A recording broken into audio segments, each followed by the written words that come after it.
advanced caching strategies that you can use in your apps. And a little bit about me first. My name is Seb. I work for Square. Within Square, I'm in the organization where we help people build and maintain their online stores. And if you want to chat with me after the talk, I will be there. We can chat about the content the content of the talk. Or if you want to talk to me about anything else, hobbies, I do rock climbing, mountain biking, places I've lived, the weather, your cats. We can talk about any of that. If you want to find me online, I'm Khepin, that's Khepin, on a bunch of internet places, Twitter, GitHub, a couple others. All right. So for what we're going to talk about today, we're going to start with a very slow app, and we'll try to then improve its performance by multiple different uses of caching. And we'll get into first, I call that how not to cache, but they're decent caching strategies to get started with. They're just not the most optimal. And then we'll get into better ways that you can cache your app after that. And the second part of the talk will be mostly how it works. So much more of a deeper dive into the internals of how everything works when we cache and getting good observability around your cache. And finally, if we have time, a little bit cherry on the cake will be how you can cache things beyond just your app. Some of the code samples and the caching we're going to do will be using a library that we open sourced at Square. It's called ttcache. You can find it at square/ttcache on GitHub, or there's a QR code you can scan here. It'll be back later in the talk if you need to find it again. All right, so let's look at the app we're starting with. It's called Crash It. It's a social site where you can make posts, make replies, upvote on the posts, upvote on the replies. Okay. So this is a post with a list, a couple of the replies displayed directly. That's the post header. And there we have the reply count and the upvote count. And over there is the count of the upvotes on every single reply. All right, some of you will be thinking, cool, HTML, I don't deal with that. I deal with JSON APIs. It works very well with JSON APIs. In fact, what I do for work is mostly we maintain those APIs for online stores, and we have APIs that go pretty deep like this. So you start with categories, you'd get, I don't know, t-shirts, shoes, hats, whatever that store sells. And from there, you could say, well, I want to also include the items in that category. And so you'd have, well, this is within the t-shirts, we have the LongHorn PHP t-shirt. And from there, you can say, well, I want the item options as well brought in at the same time. And you'd get the size, small, medium, large. So we can work, those caching strategies will apply very well to more dynamic APIs that get somewhat deeply nested. And APIs like that are not that different from what you would do if you're doing GraphQL. So it applies very well there as well. Okay. So the app we saw so far, there is a controller. And in the controller, the only thing we do is we grab the two most recent posts and we render a template to display them on the page. All right. And template, if we look at it, roughly looks like, well, we look on the posts, so we have 4 each on all the posts. And then we go grab the count of all the upvotes individually for each post that we encounter. So we grab the count of upvotes, the count of replies, and we start a nested loop where we go over each of the replies for that post. And there again, we go and grab the counts from the database or service or something like that. So all of that contributes to the fact that the app is going to be slow. We're not going to attack the problem there. We're going to really strictly focus on caching and how that will help us. So if we load the page currently, it takes about 2 seconds to load for only 2 posts on the page. That means if you had about 20 posts on the page, yeah. By the end of that, you'll be lucky if you still have users to hate you. It will not be a great experience. But hey, it loaded everything. It's on the page, and now we have 20 posts. All right. So before we jump into how to cache, I want to tell you a little bit about what we can expect from what we're going to do here. So a little bit about the results we can expect and the goals we have when we're going to start caching things. This is taken from the services, some of the apps that we maintain at my work. And we have a response cache, which is to say request arrives, we compare the URL to some URL we might have previously seen. see if there's something in the cache. If it's valid, we return the entire response. We never even booted most of the framework. We didn't go through routing or anything like that. It returns immediately. And that for us handles about 90% of the traffic of cacheable traffic. Below that, we have an object cache. So it's like maybe you didn't have the entire response in your cache, but only one post of the page got evicted from the cache. All the other ones can be reused, including the counts and everything. So you have cache of smaller elements that compose your response, but not the entire response. And there we get 95% hit rate. So a lot of it is still coming from directly from cache. And then when you've eliminated 90% and then eliminated 95% of that, the rest is what goes to your MySQL, your database, your Elasticsearch, or your other services from which you load data. On the front of response times, when we get things loaded from full response cache, for us, it's a 15 millisecond server time response time. And most of that is the framework booting up. If you look really at the time it takes to go grab something from the cache and return it, like 3-4 milliseconds. All right, so that should give us hope that we can make the app slightly faster. And what are the goals? So of course we want improved performance. This is what we were just talking about. We hopefully want to be able to reuse bits and pieces of our cache and do nested caching. And what is nested caching? Nested caching would be, let's say we started by caching the counts that are in green over there, but then we also cached the header of the post. So at that point, the cached value is for 89 upvotes over there would be cached in 2 different places. And we want to make sure that whenever I change the title of the post or I edit a typo, when I fall back down to the level below and my rendering, I want to make sure that the counts are still coming from cache and that I'm not recomputing everything all the time. And then we want to keep the app dynamic. What does that mean?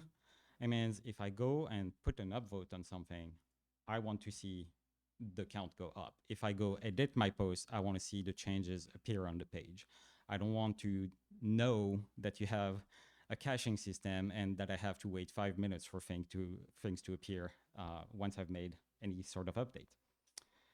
And finally, hopefully, we can make all of that happen and give you a reasonable experience with it. So keep everything mostly cohesive and have a pretty good developer experience in doing that. All right, so we know what we're aiming for in terms of results. We know our goals for the caching interface that we're all going to be working with. So let's see, however, how you would usually approach caching in the first place. And so let's say we started to cache the counts of upvotes for the replies here. So we've broken the app into, instead of this giant HTML template that we had before, we've broken the app into components. And so they have a tiny HTML template and they're backed by a PHP class.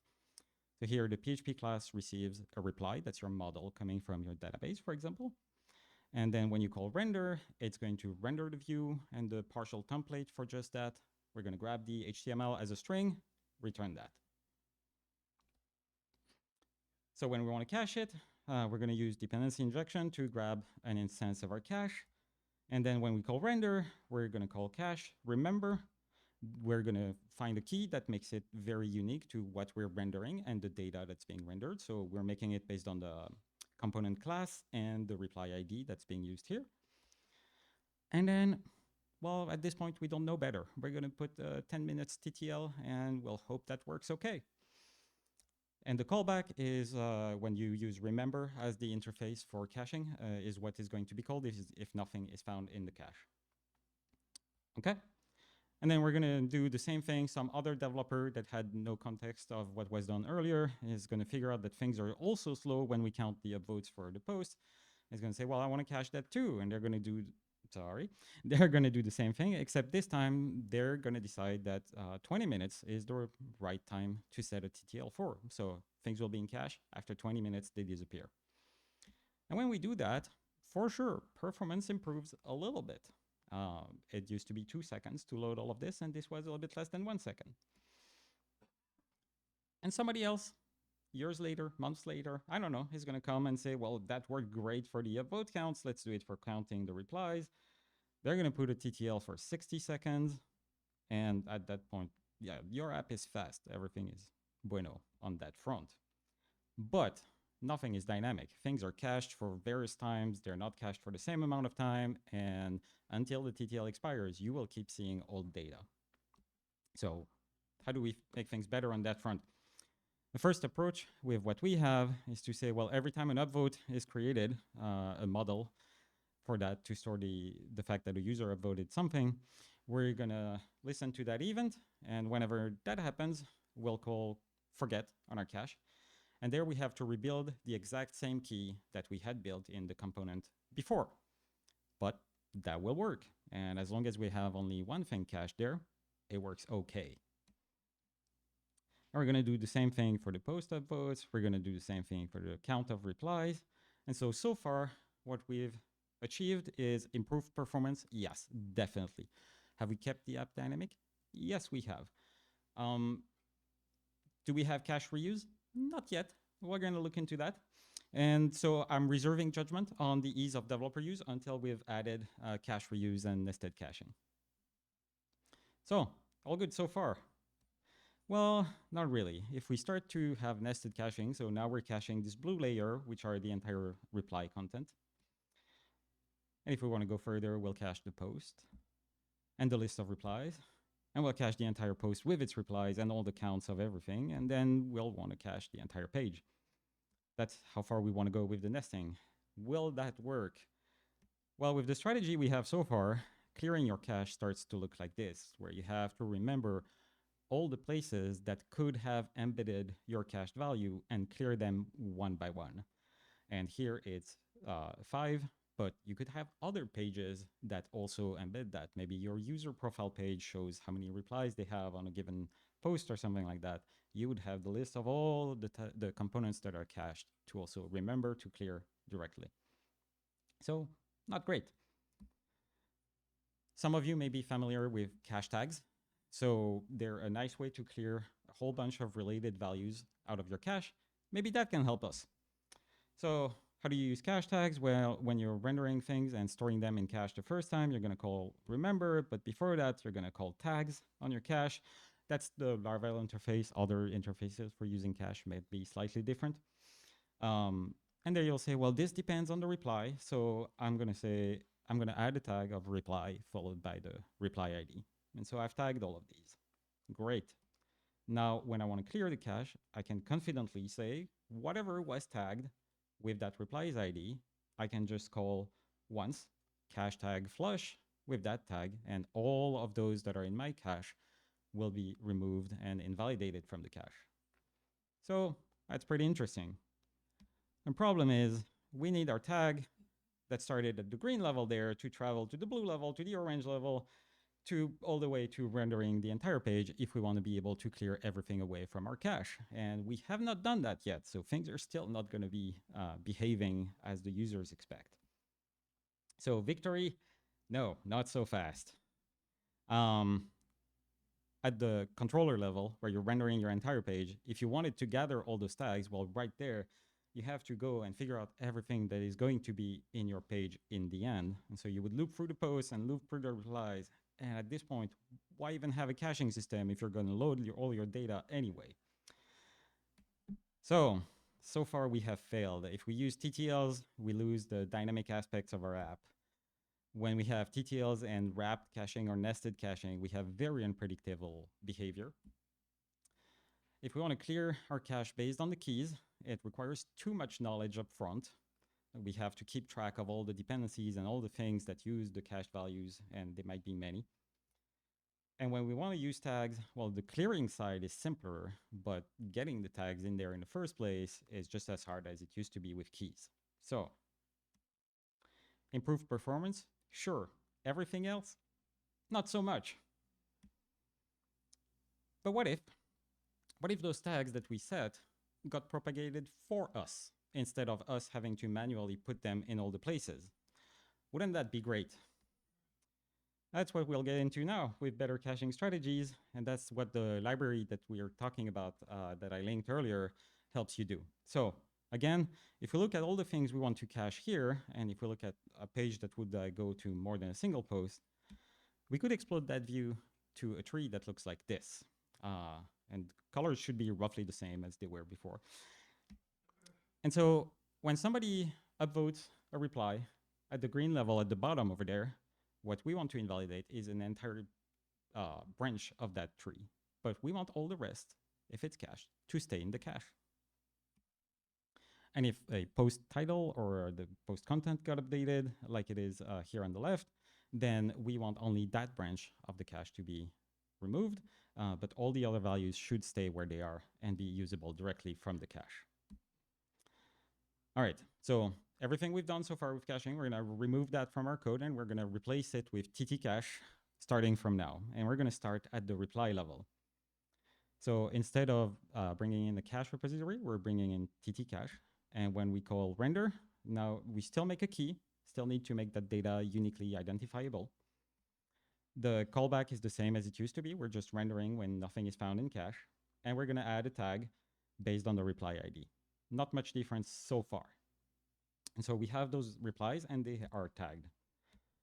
And performance, well, it's still about the same as when we were doing it with the standard keys and everything. Not much has changed, like I said, not yet. When we want to clear things out of the cache, very simple, very similar to what we were doing before. Whenever an upvote is changed in any way, we're gonna detect that and clear the tag. The tag is reply and the ID of the reply.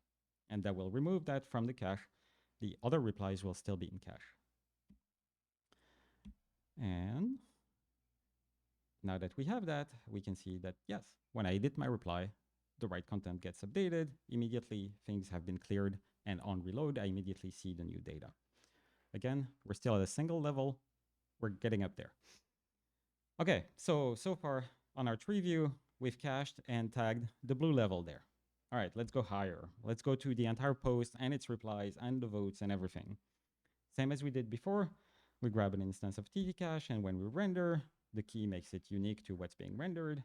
The callback will happen when nothing is found in cache. And for now, we're not going to tag this with anything. We'll add the tag because this is going to be related to the post, but all the tags that are at the blue level that are based on the replies, we're not doing anything for that just yet. And when we do that, where's it not? Oh, so now it loads extremely fast when things are in cache. And when I clear the cache just based on the reply ID, well, everything gets updated properly for me. And that's what ttcache did for you. So it grabbed the tags that were applied at the level below and applied them to the higher level when you were calling to cache things at the higher level.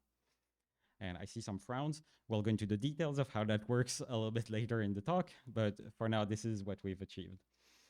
Now, there was no tags so far applied at this level. Sorry, getting ahead of myself. So we grabbed all the tags at the blue level and put them at the purple level over there. And so far, we have not added a tag for that level directly.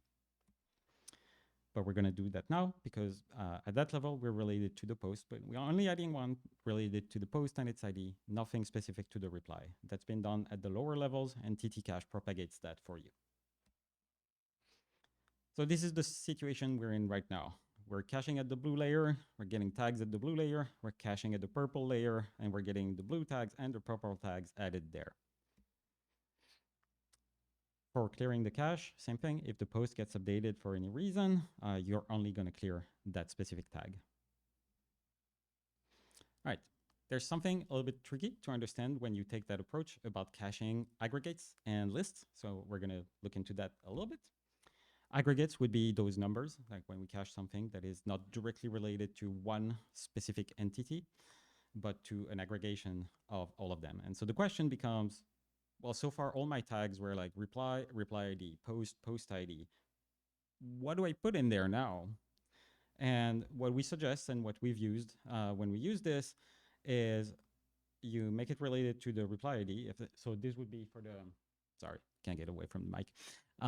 This would be for the 3 bottom counts, not the 2 higher ones. Sorry about that. So we would tag it reply, reply ID, and then upvotes all, or something that says this is about the aggregation of all the upvotes that happened there. And then when you're going to have an upvote created, now you have two tags to remove. One that is just the upvote and its ID, and one that is on the fact that we care about the aggregation at the reply level. In our experience, those are the only two kinds of tags you'll ever have to deal with when clearing the cache. So instead of an explosion of keys that we had to clear previously, two is usually perfectly fine and enough for everything we do. All right, so lists. Lists are interesting because if we were caching the entire list, which we're going to do right now, of replies there, well, at that level, we get all the tags from the counts, and that's fine. We get all the counts for all the tags from the replies themselves, and that's fine too. What can happen is, imagine we're sorting those replies by most recently created. Now, if somebody creates a new reply, it did not participate in initially rendering and tagging the value at the orange level there with the entire list of replies. So you have something that was outside of the initial scope and that still requires clearing the entire scope of the list of replies that are on a post. And for that, we do the exact same thing as we did for aggregates. What kind of tag do we use? Well, we grab the post ID, and then all replies becomes the tag. And same thing for clearing tags. We now have a second tag to clear, but that's it, no more. All right, at this point, this is the experience we're getting. First time, it loads a bit slowly, but then everything, not as slow as it used to be. And when I was putting an upvote in there, we got the count update from 54 to a total of 55. Playing it again, and correctly, we're going to see that we're still reusing the cache. It's still much faster. You didn't wait 20 seconds again. You would have known if you had. And data gets properly updated. All right, let's go higher. Let's cache the entire response at this point. So if we look at the controller and we want to cache the entire thing, what are we going to do? Well, we're going to take an instance of ttcache. We're going to grab our request. The cache key is going to be based on the request. So it could be the request path. Maybe you clean up the parameters from there. Maybe you don't. But the request path is a reasonable key for this point. Callback is exactly the content of the controller we had previously. And that's it. We're not adding any tag, not adding anything else, because we know those get propagated from the levels below. And we do that. The experience we get is, once it's in cache, it's very, very fast, but it's still correctly updating all the data because it's clearing the right parts of the cache. And again, once it's in cache, it's a couple milliseconds to display the entire thing. All right, so my claim is that at this point we have succeeded. We have improved performance. We are able to reuse and nest our cache to use cache fragments. We have kept the app dynamic, and the experience is much, much better for the developer than what we had earlier, where we had hundreds of keys to remember and recreate. So there's a couple other useful things that we have in that library. One of them is heritable tags. And what is that? Well, let's say that now we have sub-communities. So we're going to have one that's dedicated to PHP, where people only talk about PHP. What we'd like to make sure of is that everything that participates in rendering pages in the PHP community will have the PHP tag, so that if anything happens over there, we can clear their entire cache, start fresh. That's maybe a little bit convoluted for this example, but if you have a SaaS service where you have users that are each with their own data, you can imagine tagging something with the specific user that is currently using your service, or the specific customer that's currently on your service. And then you can make sure to remove everything from the cache if you realize that some things were not properly being updated. But right now, if you wanted to do that, well, you would have to add that tag at every level where you're calling the remember function on your cache. And that's exactly what we were trying to get away from in the first place. So to solve that, instead of passing strings as tags, you can pass objects sometimes to have different kind of effects. In this case, you have a heritable tag, and those tags travel down the tree instead of traveling up the tree like the ones we were seeing before. TTLs, we talked about earlier. We said not very useful if used directly, but they have their place. One place they have is if you have some kind of score that is not visible to users directly, but that will change slightly what shows up first or shows up second. Or if you have an online store and it's products bought together with this product or this kind of thing. You don't need to update that every single time something changes in your app. You can live with that data for a longer time. But again, because we're nested everything, if you put TTL at a lower level, and if you were using directly your cache server's TTL, well, that value would disappear from the cache, but everything that has it cached within itself higher up would not. TTCache, again, does that for you. We'll look later into the details of how that works. But if you had a TTL for 4 seconds here, after 4 seconds, it will clear the entire branch of the cached values of the cache tree. And so, demonstration of that. First time it loads, now things are in cache. They load very fast. It's been 4 seconds, and now it loads slowly again.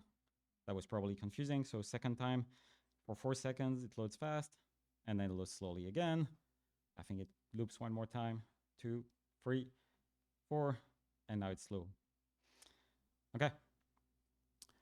Other useful thing, bypassing the cache.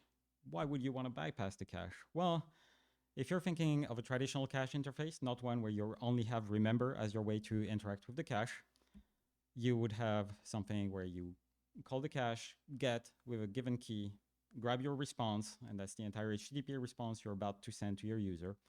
If it's not null, great, you have something, return it to the user. If you didn't find anything in your cache, you would compute it, and then you have a 500 error displaying on your page. If possible, you really don't want to put that in your cache. I mean, sure, it would be fast, but not very helpful or useful to anybody using your app. And so at that point, with that traditional cache interface, you can check the status code or the successful value of your response and decide if yes or no, you're going to store it in cache before you return it to your user. But in our case, we only have remember as the interface to the entire cache because we maintain this tree of tags for you in the background. So what we do instead, you can call, if you were in a middleware, for example, where you have the request, and so if your callback gets called, it means things were not in cache. You can compute your response, and then you can check if yes or no, the response was successful. And if it wasn't, you can wrap your return value in a bypass cache directive. TTCache will understand that, return the value so it can be used by the app and returned to the user, but not store it inside of the cache. All right. At this point, you know almost everything about how to use that library and what it can help you to achieve. Now I want to take a much deeper dive into how it works behind the scene to make that all of that work for you.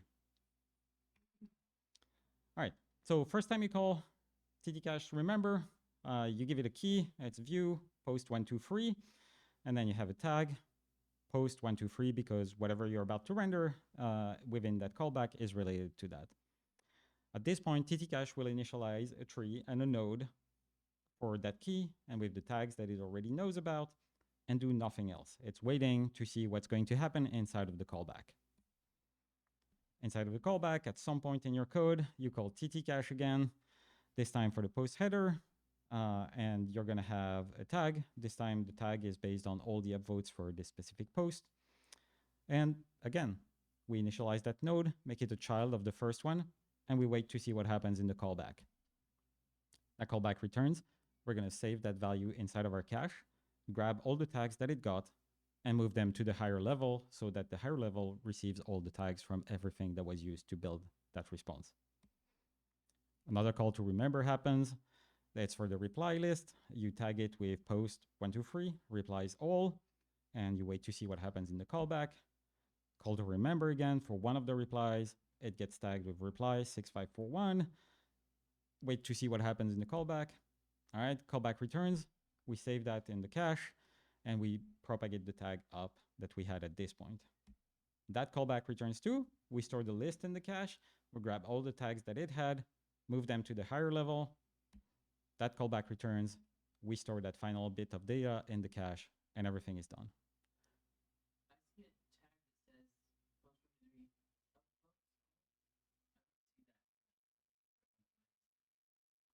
that is fair. That is not in the code. Sorry. So how does it work when we're storing data? The first time we encounter a cache key, we're going to go to our cache server and say, do you have something for that cache key? Cache server is going to tell us, nope, nothing, never seen this. We're going to compute a result. Result here is hello world. And then what do we do with the tag? When we're calling, the code says tag 1, tag 2, tag 3. What are those tags? Well, each of those names, tag 1, tag 2, tag 3, is a key in our cache server. The value is a randomly generated value in a sufficiently large random space. So we're going to get those 3 keys and ask our cache server, do you have something there? And it's going to tell us, well, tag 2 and tag 3, I know, and here are their values. Tag 1, never heard about.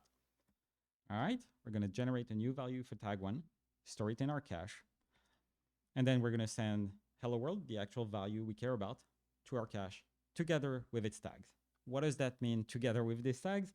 It means if you look at the JSON, it wouldn't be JSON, it would be serialized in another format, but that's helpful to kind of understand the idea there. We have 2 things that we're sending. We're sending the value itself, and that's hello world or your HTML or whatever you're trying to cache. And then the tags are a dictionary of like, what is the name of the tag? So tag 1, tag 2, tag 3.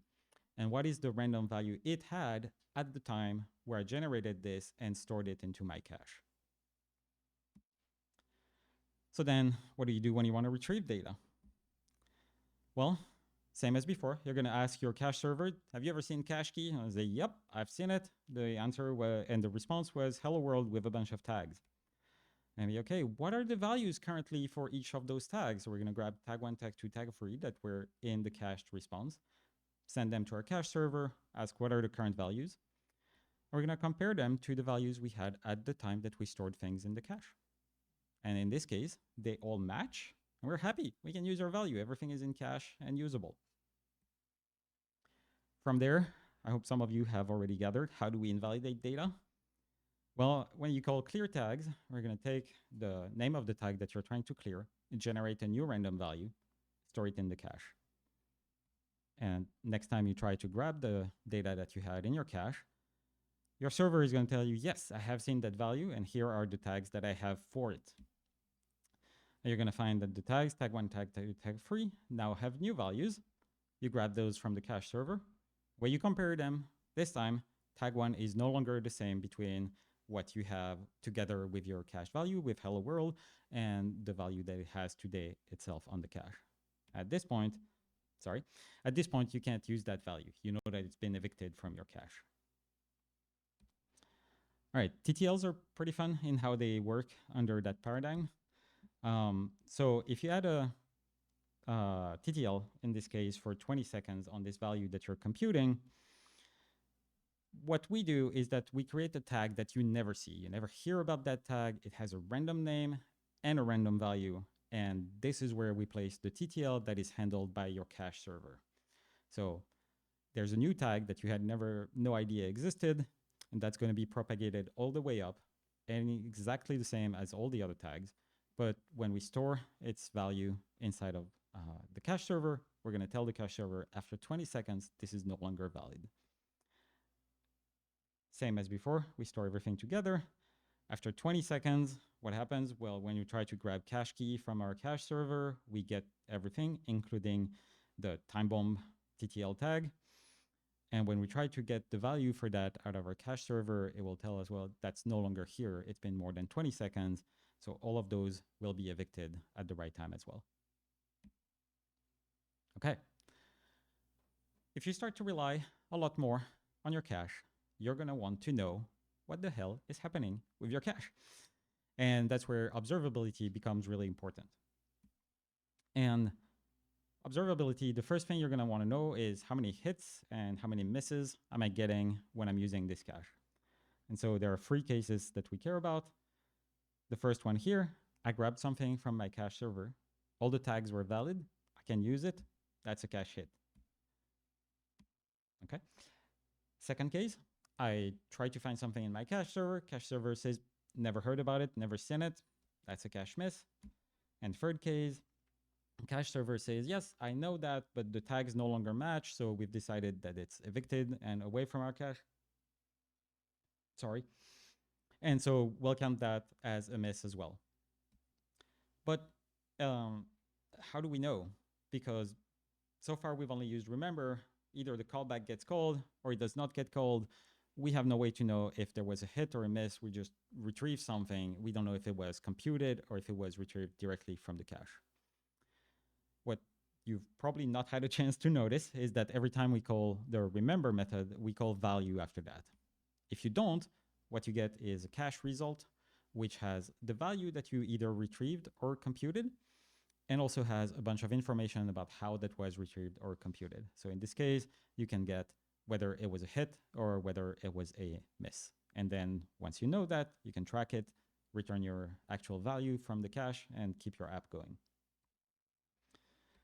So if you have that, then you can extend the class yourself. You can pass it your logger, your statsd from metrics, or whatever, so you don't ever have to deal with this question of value versus cache result. You would call the parents remember method, grab the result, check if it's a hit or a miss, and on your stats library, you would you would track that this was a cache hit or a cache miss. Another thing that is important to be aware of when you're using your cache is, what if the cache is down? Or what if there is a network issue and we can't reach our cache? How do I know about that? Because TTCache is going to say, well, I can't get anything from the cache. I'm going to call the callback. And if the callback returns something useful, we'll use that instead of just saying, well, your cache was down, let's all fall down. So very similar on the, if you grab the cache result, instead of going directly to the value, you can verify if yes or no it had an error. Sorry, I tend to skip a little bit ahead. You can check if it had an error or not, and if it did, you can actually grab the exception or the error that was generated as part of this whole process. And so to finalize your custom version of TTCache, you could check if it has an error, grab your logger, log an error. You can have your alerting, your pager duty, or whatever be triggered off of that. And then return the value. And if you have that, you never have to deal with the difference between a value and a cache result ever again. All right. We have time. So caching beyond the app. If you are lucky enough to be rendering data or to have an API, that is completely public, not something that is authenticated. That's our case where I work, because we build people's online stores and you want people to be able to visit them and see everything that there is to see on those online stores. You can do even better than this, because right now, sure, we've made the server super fast. If you're on the other side of the world, it will matter to you, but not as much as the people who live right next to the server. You're going to have a very different experience than what they have. And for that, people have invented and deployed all over the world CDNs. And they can work with tags very well. So what we want is our user to be able to connect to the CDN, and if the response is in there, to grab it directly from there. And we still want that to work with our tags so that we can invalidate data from our CDN directly.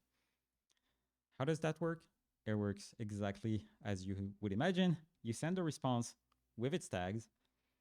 The CDN stores it, is aware of the tags, and then they have a special API that they provide you with that you can use to clear. And you can say, hey, everything that I have cached in any of your server anywhere in the world that is related to reply 123, remove it from your cache.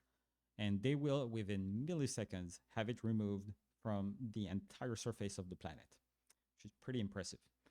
And that works with Fastly, that works with Cloudflare, that works with Akamai. I have no idea if it works with CloudFront or not, but those are three pretty big ones already.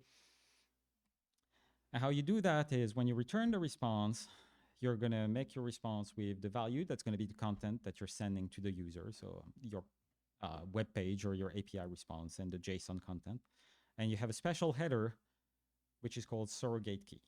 And that is what all those CDN providers call, what we've always here called tags so far, they call surrogate keys. And you can pass in a list of tags or surrogate keys, and they will know how to remove content based on that later on. They have limits. You can't send more than 200 or something, at least with the one that we work with. So if you have thousands of tags on your value, that might not work. But if you're been able to limit it to a couple hundred, you might be golden. All right, so I didn't talk about the CDN initially, so I want to revisit the results with that in mind. What it's actually like for us is for the online stores that we work with at Square, our CDNs handle 40% of the traffic directly from the point of exit, very close to you. That's not a huge number, but we have millions and millions of online stores. So the popular ones are very well served by this. And then we have a long tail of online stores that will get less use of it. But our most important user is the one that get the most traffic, gets served very well by this.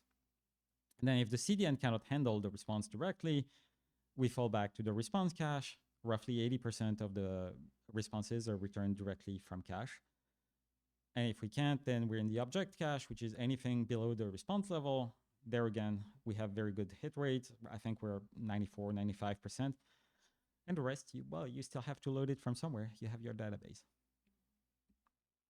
All right, that's all I have.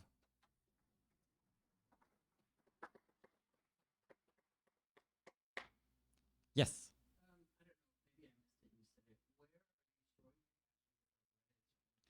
For us, it's memcache. It it depends. We have memcache. We don't use Redis for that, but we have folks that use Cassandra, where we have the online stores, but we also have hundreds of millions of websites. And so the rendered HTML for the website, a database like Cassandra, Dynamo, they also have TTLs if you want to use that on those databases. And then you can scale your cache to infinity pretty much. Yeah.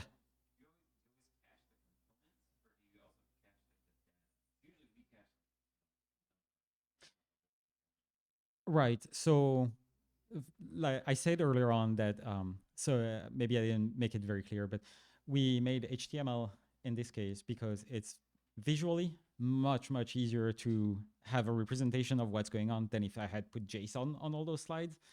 But in our case, we only return JSON. And so it's an array basically, or an array or a map or some JSON representation is what we put in cache.